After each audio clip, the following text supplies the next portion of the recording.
Alam mo ba na pwede kang kumita ng reward points habang nagpapadala ng pera?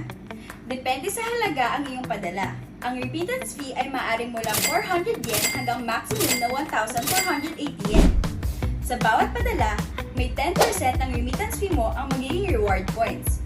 Halimbawa, kung nagpadala ka ng 50,000 yen at ang fee ay 880 yen, makakuha ka ng 88 yen na reward points.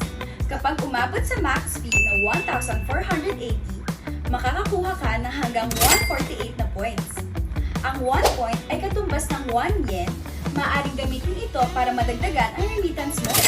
Take note, may 1-year validity ang iyong reward points, kaya huwag mo nang palampasin. Nakapagpadala ka na, may reward points ka pa.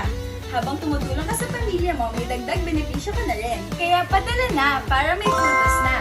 Kita kits! Bye!